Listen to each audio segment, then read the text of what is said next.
दोस्तों, ये कहानी सुनकर आपका जिंदगी बदल सकता है। पूरा सुने और ध्यान से सुने। एक समय की बात है। किसी गांव में बहुत ही गरीब किसान रहता था। वह किसान एक समय अमीर व्यक्ति भी रह चुका था। वह जब अमीर था तब भी और आज गरीब होने के बाद भी वह दूसरों की मदद किया करता था। वह जितना हो सकता था वह दूसरे की मदद करता था। वह किसान जब भी मंदिर जाया करता तो ईश्वर से धन मांगता ताकि वह दूसरे की मदद कर सके। ऐसे ही कुछ समय बीता। एक दिन किसान ने एक सपना देखा कि अगले दिन तुम्हारे घर पर एक साधु आएंगे। जब वह तुम्हारे घर आए तो उनके घर के अंदर आते ही उनके सर के पीछे डंडे से स्पर्श करना। डंडे से स्पर्श करते ही वह पूरे तरह से सोने के बन जाएंगे। इस तरह तुम फिर से एक अमीर आदमी बनकर दूसरों की मदद कर सकते हो। अगले दिन ऐसा ही हुआ। उस किसान के घर पर एक साधु ने दस्तक दिया।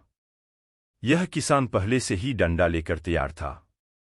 जैसे ही वह साधु घर के अंदर आया, किसान से डंडे से उसके सर के पीछे स्पर्श किया और वह पूरी तरह सोने के बन गए।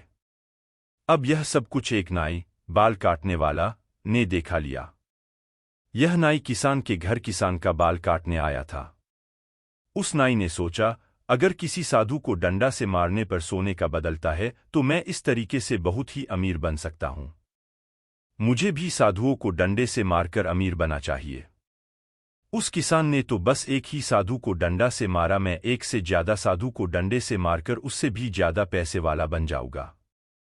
यह सोचकर नाई ने कुछ साधु को अपने घर भोजन और दान देने के लिए बुलाया।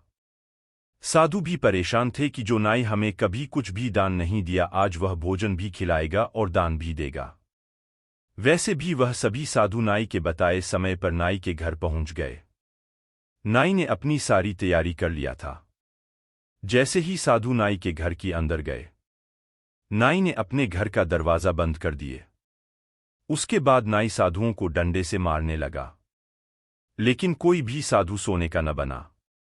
साधु नाई को इस तरह से मारने का कारण समझ नहीं पा रहे थे। कुछ समय मार खाने के बाद सभी साधुओं को गुस्सा आ गया।